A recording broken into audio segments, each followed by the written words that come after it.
Hello, beautiful friends and book lovers. Today I am coming at you with my first of 4 videos for The Whisper Man by Alex North.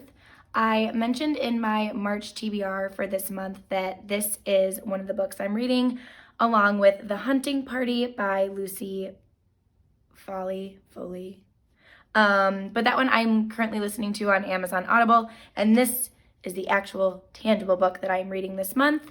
If you watched my March TBR, then you know that I am doing this as my March read-along, meaning the book that I am reading this month. If you wanted to read it along with me and watch these videos and chat, I am splitting this book up into 4 sections for the 4 weeks of March, and I will put that information in the description box below if you are interested.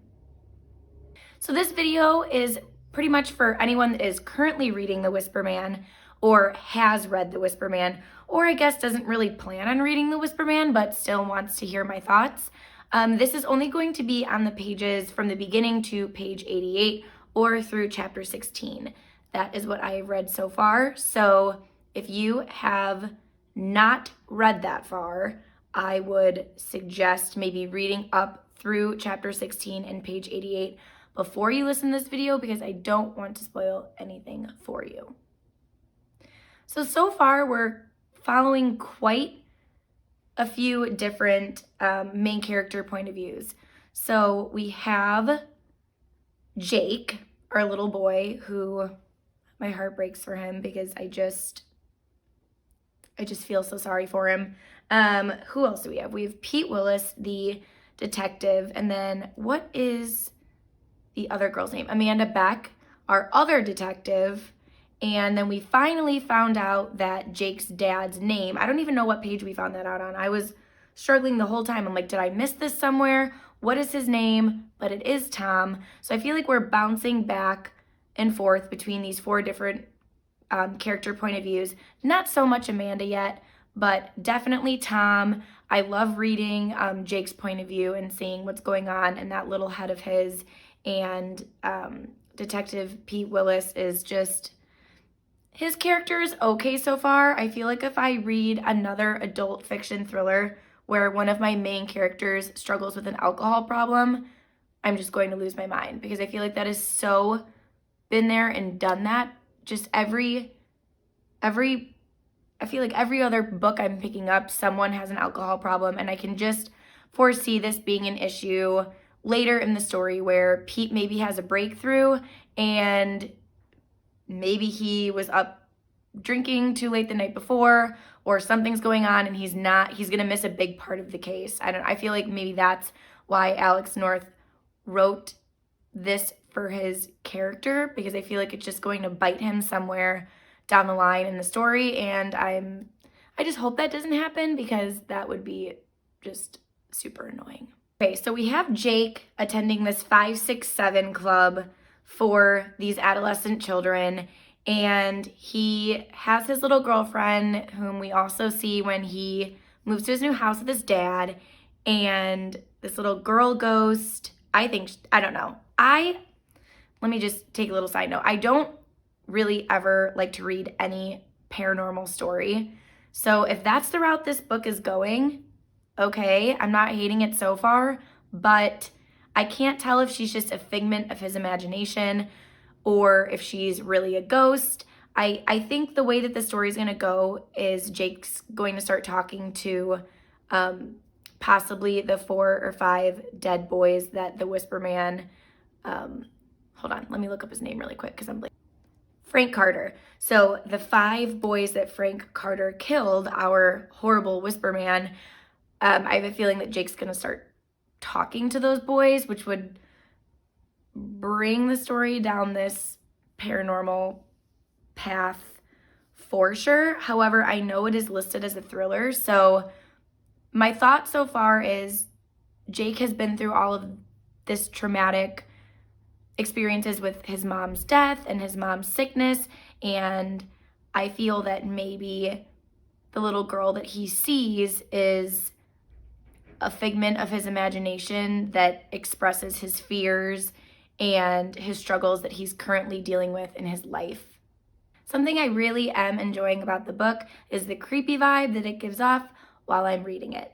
I made the mistake of reading this until like 10:30 or 11 on a Sunday, and I just couldn't sleep after, and I was creeped out, which I like. I feel like I haven't felt that way with the book for quite some time, so that was a nice feeling. But something that is really super creepy to me is this rhyme that Jake's little girl, ghost, whomever she may be, says to him, which is, if you leave a door half open, soon you'll hear the whisper spoken. And I know that this can't be all to the rhyme. I'm sure that there's more to it. But this is where I start to feel that maybe this little girl is a figment of his imagination when it comes to his fear of not feeling safe.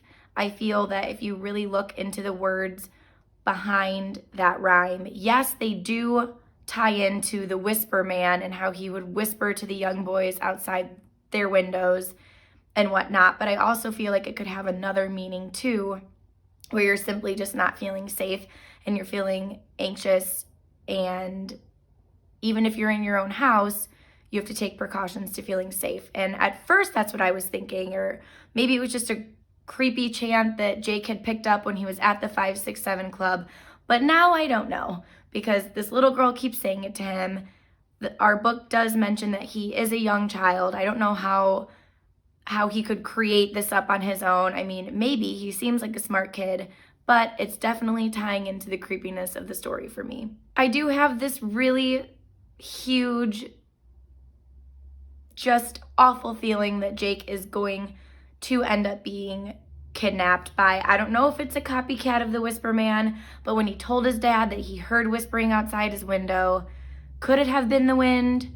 Could it have been someone who abducted Neil, the person who maybe is a copycat of Frank Carter? I mean, Frank's in jail. We know that because Pete had that horrible conversation with him regarding the situations with Neil being taken and other things that are going on.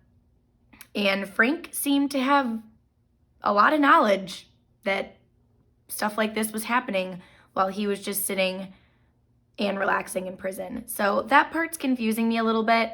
I feel that maybe Frank just got lucky when he mentioned that everyone may be worried about the whispering beginning to happen again. I can't specifically remember what he said, but I feel like he may have just been going out on a whim there, but when Pete stopped because he was leaving, I feel like that action let Frank know that, oops, what I just said definitely struck a chord. Also, with Jake and his dad, Tom, moving into what I believe was Frank Carter's old house, it just made my stomach sink because I was thinking, this house is creepy. Alex North does a wonderful job setting the tone for us that it has this aura to it, and I'm like, bad things have happened here.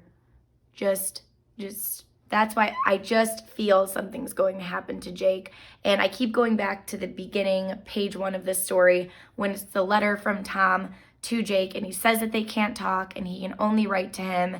And my first thought was, well, why? Is he writing to him because he gets abducted and he feels that with his author background, this is just the way that he can communicate to Jake?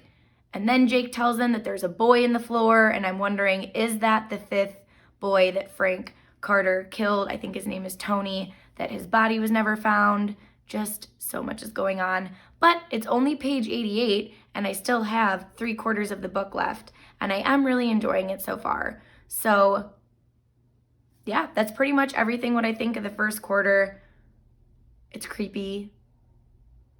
I feel like it's definitely not hard to follow, but I'm just hoping it doesn't go a paranormal route, because like I said, that's not really my kind of